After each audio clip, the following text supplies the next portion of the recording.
Okay, hi everybody, and welcome to our Unschooling Canada webinar tonight.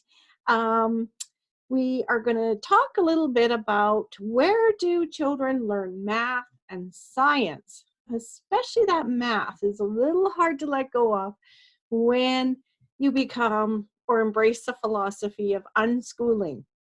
So I'm just going to go over here to slideshow. There we go. Yay. Okay, so my name is Judy. This is me. Hi. Look a little different from my picture though. I'm about to grow out my gray, so I'm going to look way different next year at this time. And I am a certified family life educator, and I'm certified in the brain story and the growing brain from 0 to 3. I am a homeschooling mom of 5 unschooled children who, as of 2 weeks from now, will no longer be children. They will all be adults. So 3 of them are in STEM careers university right now. So math and science is very important to me. I'm just going to turn off my video because it's a bit distracting. And we are recording this. I'm a non-punitive parenting and education specialist. I've written several books on having patience, keeping calm, disciplining without punishment, and just general how to raise 5 kids without any punishment at all. And they've been translated into different languages. And my newest book is Unschooling to University, which tracks the trajectory of 30 kids, which are mostly my friends as kids or my kids as friends, who all attempted to go to colleges and universities around the same time they did. I'm happy to say about 24 of them now have graduated, and 10 of those 30 have been in the STEM fields. In fact, we had 4 engineers in the group. So that's kind of neat where they are. So you know about Unschooling Canada if you're watching this, and I also have a blog called unschoolingtouniversity.com if you're interested in learning more. So if you're new with us tonight, and if you're not feeling comfortable about all of this, that's okay. You're going somewhere new. You have a chance to think about these things and maybe support your family member who's unschooling, or your partner, or your kids. It's good to look at things in a different viewpoint. Okay. So unschooling is child-led learning. Let's just cover a few basics here. From all kids are control their own learning from age birth to age about 6. And then around age 6, we say, you can't control your learning anymore. You have to go to this place called school, and you can't play except for maybe an hour or 2 at the end of the day. And that is when kids no longer direct their learning, their play, their curiosity, what they want to know. And they have to subject themselves to what the school, the government, and the teachers tell them is important to learn. And when you unschool, you just keep on going on that play track and self-directed learning until the end. Maybe some kids do want to go to high school and do a more formal route, or some just want to write exams. But either way, everybody can get to university and colleges at this end. So let's talk about, when I talk about this, people go, yeah, really? They can learn all that math at the end, especially if they need a STEM career, which is science, technology, engineering, mathematics. Where do they learn that science and math? And I say, well, they mostly learn science and math through here. Of course, when they're going into a career such as engineering or mathematics or physics or chemistry, they are going to need a good, solid base of science and mathematics. But it doesn't mean they have to start formal education here. They can easily start. I recommend a good starting point in the Alberta system is grade 8, which is about 13 or 15 grade 10. There you can get a whole, you can take, the kids can take all their learning experientially of math and turn it into learning on paper math. And I will talk a bit more about that later. So I often tell my audiences, okay, name a career that they might need math for. And of course, the typical career everybody names is a doctor. Boy, fancy that. So for a doctor, what's needed is probably 2 years of prep time to prepare to enter into a first degree. In Canada, a doctor needs a first degree before medical school. Let's say biology, that's a good one. So at the grade 12 level, they need an English course, a social studies or geography course. They would need high school chemistry, biology, but of course these courses, biology doesn't build, but chemistry does in Alberta. And they would need to take math. And there I suggest maybe take a grade 8 math course to start learning math on paper, grade 10, grade 11, grade 12. Especially engineering, they might need Math 31, but they could take that at university too. So at age 17, 18, 20, 25, 40, 60, if somebody wants to prep to become a doctor and get that first degree, they would need 8 courses. That's it. You could do 8 courses very easily in little under 2 years, definitely. Okay, what is self-directed education? Self-directed education, often in government-funded schools, is not really self-directed. The person can only determine the pace, how fast and how slow they get to move through the content. In true self-directed education, the learner can determine everything, all these things. Everything is learner determined. So in homeschooling, self-directed education is called unschooling, and it's knowledge acquired on a need-to-know time frame as determined by the learner and no one else, really. So it's called unschooling in the home and self-directed education in a preschool. Okay. Do kids need earlier, longer, and more academic instruction? No, they really don't need 16 years of formal education. What they need is their curiosity protected so that they can go and seek out their learning and find what they need to learn. And children of all ages need more play. Okay, I'm just going to talk a little bit about brain development because this figures in a lot in learning, definitely learning math and science. This is a diagram of a brain at birth. Not much connections between those neurons other than to, keep the heart and body and lungs going. And then these are the brain connections at age 6. Lots and lots and lots of pathways. And this is brain connections at age 15. A lot of these connections are more strengthened because the pathways that have been used a lot over and over and over again are the ones that are strengthened. The rest are pruned. So, for example, if you learned about surface area of a cylinder, let's do that. When you're 13, so you'd be in this square, and you never ever had need to figure that out ever again, you would prune that pathway in your brain. Now, if you are constantly measuring the surface area of cylinders, that brain cell would probably be very, very strengthened in those areas.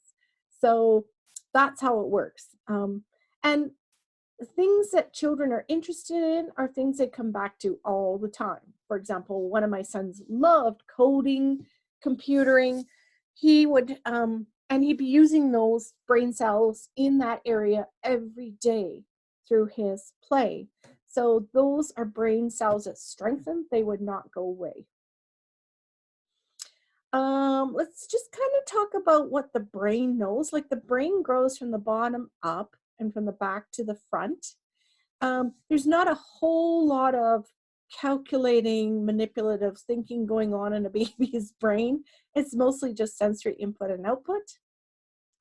At toddlers, their whole brain is just designed to explore and and and look and taste and see and feel and smell and hear things.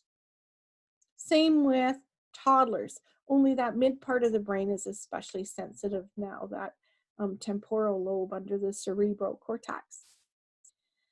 Um, Preschoolers, so more the back of the brain, the parietal lobe is more sensitive, so they're starting to explore their environment even more than toddlerhood and asking lots of questions because now they have the language to ask all the things that they understand in their environment.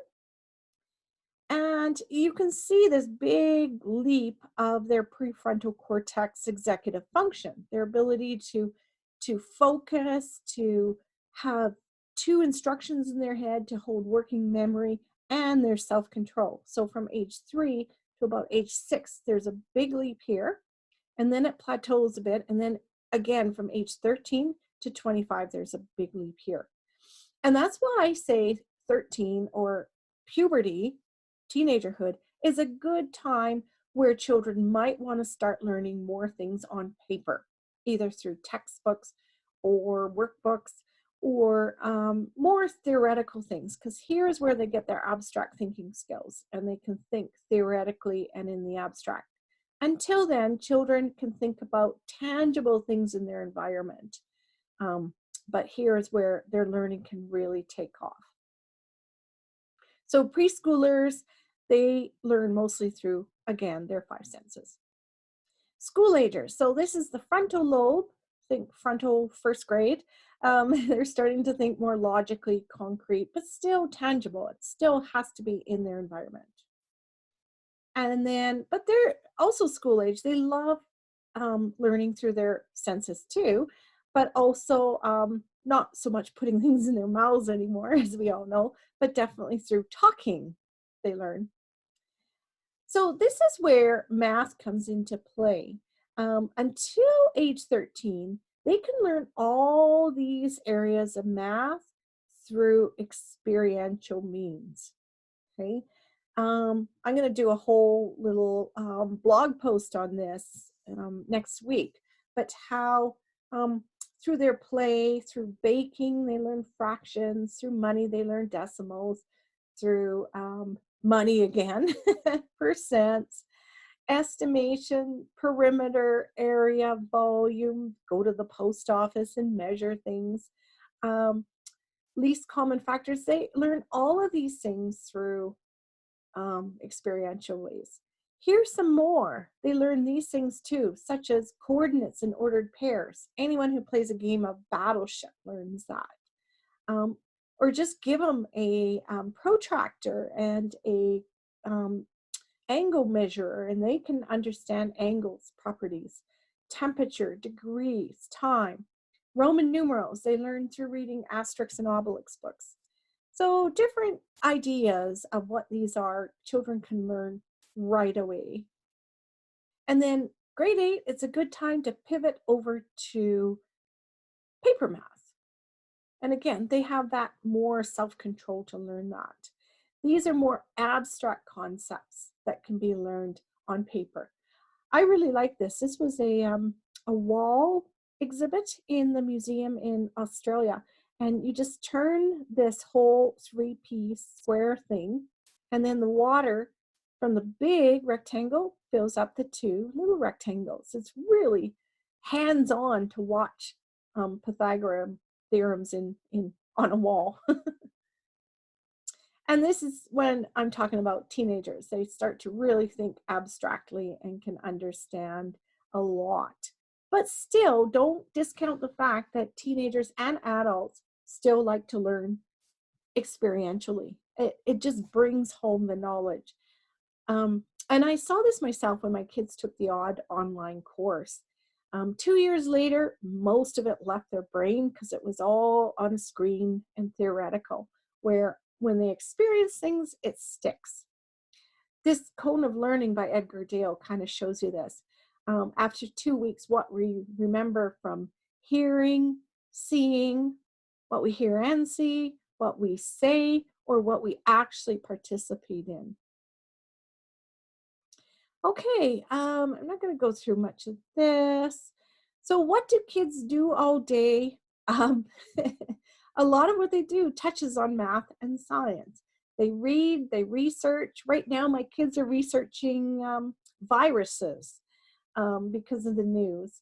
They play games, they do chores, they go on field trips, we travel, they cook, they make things, make more things, they volunteer, and some of them run a small business.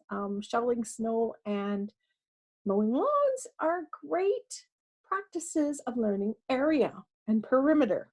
I like this. How much turmoil does a science project cause families for the science fair? So anyways, sure, it's fun to do a science project, but it has to be driven by motivation and what children want to do, not so much by what parents. Um, and a lot of what they learn is from play. It really is. So I'm not going to talk much about this.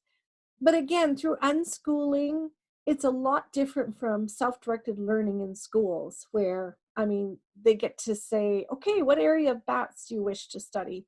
Versus if it's self-determined, are you even interested in learning about bats? And if you're not, let it go.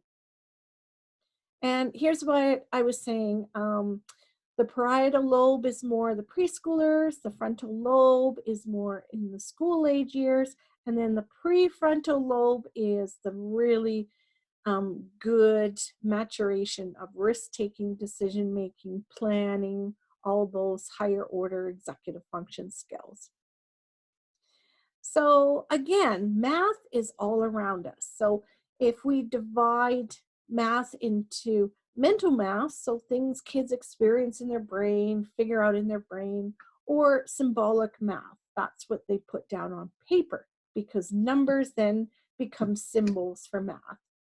Oops, where'd that go?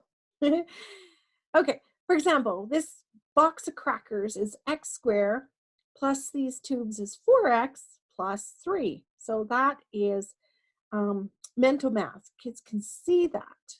Same with these algebra thingies. But on paper, numbers sit in for concepts, so it becomes way more symbolic. Now, here's a good example of learning about pie. So we ordered a cheesecake for my daughter's birthday, as you can see. We took it out of the box and I thought, gee, that looks a little funny. And I measured it and it looks like it's been shaved off about a ½ inch all the way down here. So I said, okay, kids, time for a lesson. How do I figure out this isn't really half a cheesecake when we don't have the other half? So then we, talked about the area of the cheesecake and what the radius is. The radius here is 4 inches. 4 inches squared is 16 inches times 3.14. And then divided by half would give us half the perimeter. And that's the way we figured out, we're short. And then we went to the store and complained and got a gift certificate for another whole cheesecake. It was really awesome. And that's how we learned about pie. So absolutely, kids are, and I think they are better, they get a better grasp of math concepts when they have that experiential background to fall on and understand what they're looking at on paper. What about science? Science, just like math, is all around us every day in terms of weather, in terms of biology, in terms of physics, chemistry, earth science, astronomy. There are so many areas of science, and kids are natural scientists. Every time they make a mistake or drop something or spill or break, they learn about properties of science. So as much as possible, letting them loose in your workshop, in the kitchen. Those are great places out in the backyard at the park, camping. Great places to learn about science. Absolutely. Yeah. So when do they get to higher science? Well, most of my kids started science in high school. So grade 10 is when they actually looked at theoretical science. In Alberta, we're kind of lucky because grade 10 science is 4 units, and each unit is on the 4 areas: chemistry, 1 unit on bio, 1 unit on physics, 1 unit on earth science. And then from there, they kind of stream where they're going to go. So a lot of non-sciencey kids just take biology in grade 11 and 12. But for a lot of careers, the kids are going to need probably 2 sciences. I know for for the biosciences like nursing, biology, any of those, they're going to need biology and chemistry. For things like mathematics and engineering, they're going to need chemistry and physics. My son became an engineer and he didn't need biology, but he took it because he just loved science. So he took all 3. So anyways, yeah, so strategies to ease parents' worry, when you notice a kid's doing things, keep a learning journal, either photographs or written, and assure yourself they are learning science, they are learning math. If they love it, they're going to keep going forward to as high as they can do. Okay. Our curriculum came in a little blue box called Nintendo. So I really do think video games do have value in terms of teaching critical thinking, problem solving, which are all skills for math and sciences. They really help kids learn teamwork and learn, it works the brain under time pressures. So I think that is a good thing. Okay, not gonna talk much more about this other than, benefits of video gaming, but that's about all I had tonight. And I thought too, it might be nice to, I'll throw it open for questions if you have any questions. It's just kind of a quickie webinar. We didn't get to a webinar last month because we were out of town, but it was just Unschooling 101 anyways, and I think that webinar is on our website at unschoolingcanada.ca. So to wrap up here, can play replace school? Look at these teenagers still. You can take the kid away from science, but you can't take the science out of the kids. They're digging their way to China there. So yes, absolutely. Kids can learn so much of what they need to know. Here's science: mixing paints, learning about water properties, building Lego, even, physical activities. Riding a bicycle is an exercise in gravity and balance and physics and forces. So definitely. I'm going to end kind of with this poem. From a child's play, we can gain understanding of how he sees and construes the world, what he would like it to be, what his concerns are, what problems are besetting him. Through his play, he expresses what he would be hard-pressed to put into words. No child plays spontaneously just to while away the time, although he and the adults observing him may think so. Even when he engages in play, partly to fill empty moments, what he chooses to play at is motivated by inner processes, desires, curiosities, problems, and anxieties. What's going on in a child's mind determines his play activities. Play is his secret language, which we must respect, even if we do not understand it. And that is written by Bruno Bettelhelm in A Good Enough Parent. So it just says that how play is a child's world into math and science, even though we think it's just frivolous play. And they learn much about their world through their play. And we just have to help them with it. Okay, well, thank you for coming. And does anybody have any questions? You can write in the chat box or, yeah. And at this point, I will just turn it off If you want to learn more about unschooling other than our website, here's some more. We have an Unschooling STEM Facebook group that might be interesting, although it's very quiet. And we thank you for joining us tonight. And please stay for questions. And if not, we will see you next month on, I think next month is understanding. No, I'm not too sure what next month is. Sorry. But it's the third Wednesday of every month at 6 o'clock in Mountain Standard Time and 8 o'clock in Eastern. Okay.